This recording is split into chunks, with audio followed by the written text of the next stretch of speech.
Oh, hi. I'm taking advantage of the quiet. A good book and a cup of coffee. He's not around. You haven't got any idea where he is, by any chance, have you? It makes me very nervous. It's one thing having a gopher around the place. When you can see it, you know what's going on. When you can't see it, then that's when it gets a little bit worrying. He makes me very nervous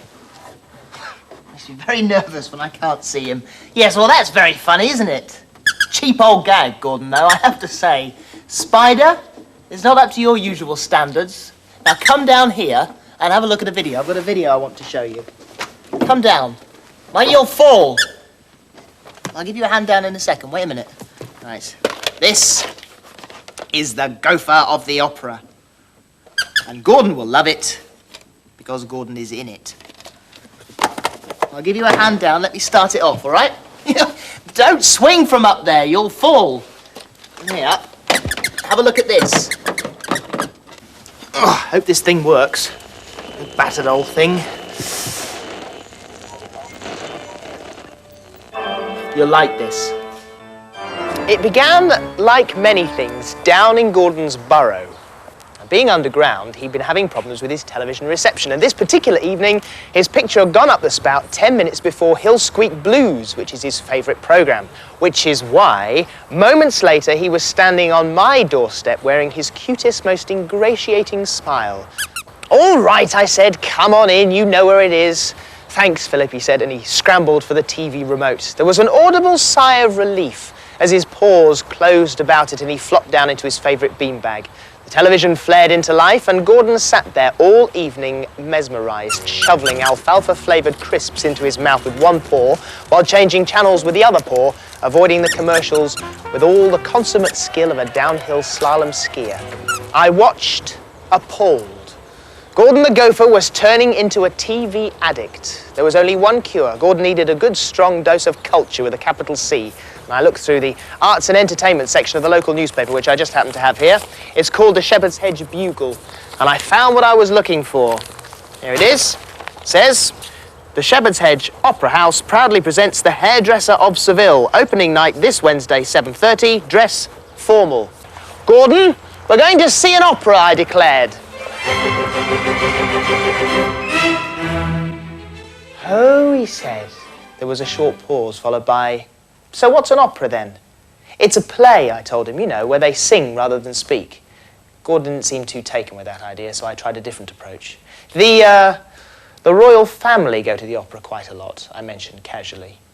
Gordon was impressed.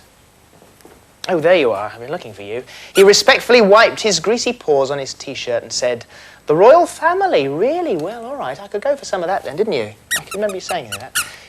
"It's formal dress," I told him, "so you'll need your dinner jacket and a bow tie, and I'll pick you up at 7 o'clock Wednesday evening." Well, I was ready by 7 o'clock Wednesday evening, but when I called round at Gordon's burrow, he was having problems, weren't you? "It's this bow tie," he called up from the inside. I can't get it to... "Here," I said. "Try this," dropping one of my old elasticated bow ties down the hole. There was a "Caw, thanks, Philip," a twang and an ouch in rapid succession. Then Gordon appeared, dressed in his dinner jacket, his dress trousers, bow tie, and his red baseball boots. He insisted on giving me a twirl. Didn't you? It's very smart, very smart. "Yes, great, smashing, very debonair, very posh," I told him. "Now hurry up or we'll miss the bus." When we arrived at the Opera House, the foyer was already bustling with people waiting to take their seats. "It looks like the cream of Shepherd's Hedge society's here tonight," I told Gordon. And Gordon said that knowing Shepherd's Hedge, it was quite probably just condensed milk. We only just managed to sit down before the house lights faded and the overture began. Then, as the curtain went up and the first act started, there was a sudden crunch and a rustle beside me in the seat. "Want some?" said Gordon, thrusting a rather loud bag of popcorn underneath my nose. Scolded a man in the row behind us. "I'm sorry about that." I decided that perhaps it would be a wise move to confiscate the popcorn until the interval, so I did. Gordon sighed wistfully and sat back in his seat to watch the opera. But within half an aria, he was bored. Now, a bored gopher is an unpredictable gopher, and I didn't realise that he had a block of bubble gum in his pocket, but he did, and he began to chew it. and he began to blow bubbles with it. Then he thought he'd go for the record and blow a really big bubble. Needless to say, when he did, it exploded. Gordon shrugged and smiled sheepishly as I tried to peel the bubblegum off his face, which had plastered itself all over it, but it wouldn't come off.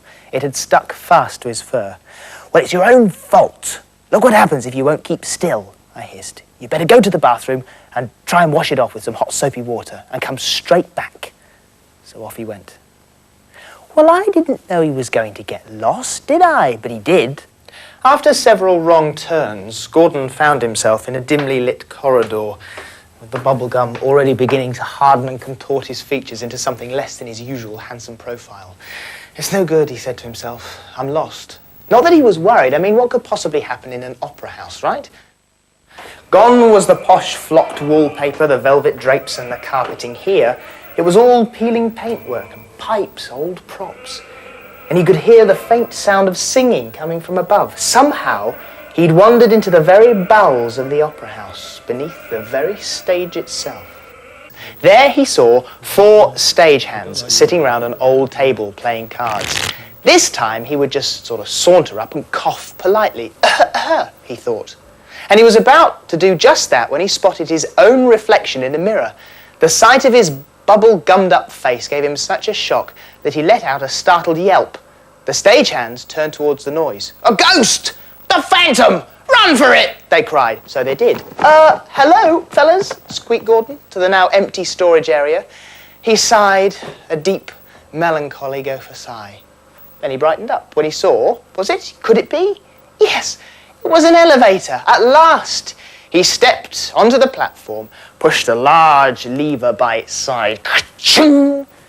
Gordon was suddenly rocketed through a trapdoor and onto the stage in the middle of Act 2 of The Hairdresser in Seville. With a loud squeak, he flew up into the air, where he paused for a brief moment before plummeting back down and disappearing through the trapdoor again, leaving chaos and consternation in his wake. Meanwhile, below the stage, Gordon apparently was no longer alone. Something coughed. Gordon whirled around and came face to face with a ghost. "Ah!" he cried in horror. "Oh!" cried the ghost when it saw Gordon's face and promptly vanished into a brick wall. Was it you?" it asked suspiciously. "Was it me what?" said Gordon, still trying to catch his breath. "Scared them blokes off. There's such a thing as union demarcation, you know. I turned me back for 5 minutes and woof, they're gone." "Oh, sorry, I didn't mean to." The ghost floated out of the wall. "Here, you're not the haunt inspector, are you?" it asked. "Oh, no, said Gordon. "I'm Gordon the Gopher, not Gordon the Ghost." "God, blimey.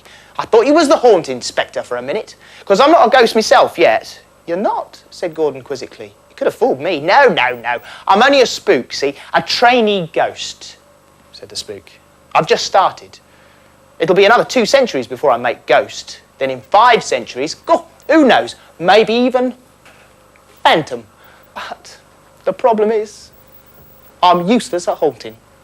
Gordon, however, had an idea. Since he'd been wandering about in his bubblegum, he explained he'd scared a number of people. Rumours were bound to start. So all the spook had to do was to cash in on them by making a few judicious manifestations, and voila! One well-haunted opera house. "Brilliant, mate, brilliant," said the spook. "Thanks, you're a real lifesaver." "Oh, lifesaver, just my little joke, you understand." "Don't mention it," said Gordon. "But if you could direct me back upstairs." The spook was only too happy to oblige, and Gordon followed his directions, as many of them as he could, and eventually found himself backstage during the interval. But now, he was lost again. Gordon wandered about aimlessly until he heard voices coming from behind the dressing room door. Inside, the manager and the cast were in a state of panic. Antonio Tagliatelle, the lead singer, had got the hiccups and couldn't get rid of them.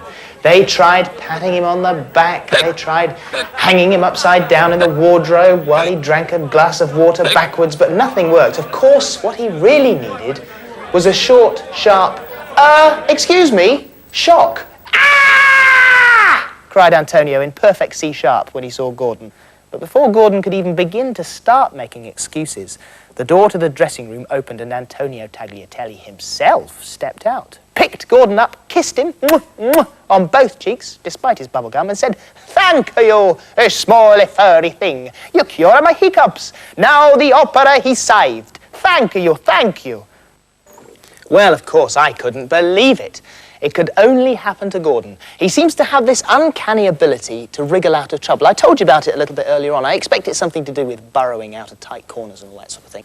But I'll tell you something, though. Come here, come here. It's the last time I'm taking Gordon to the opera. Next time he can go on his own, if he can tear himself away from the TV, that is, because thanks to Gordon and his Gopher of the Opera act, The Spook went on to the Ghoul Awards in Transylvania, where it picked up 2 Igors for Best Overall Fright and Best Supporting Moan. And in recognition of its exemplary theatre haunting tactics, it was actually promoted to full ghost. Then it returned to the Opera House, which it continued to haunt successfully until it was turned into a bingo hall. After that, he moved on to a much bigger, much better, more prestigious theatre to haunt. In fact, it could be this one. Gordon? Gordon? Gordon? Gordon! Well, I thought that was very good. Excellent. Your acting is getting better and better. No way, Gordon. Not more bubblegum. I got into enough trouble with it last time.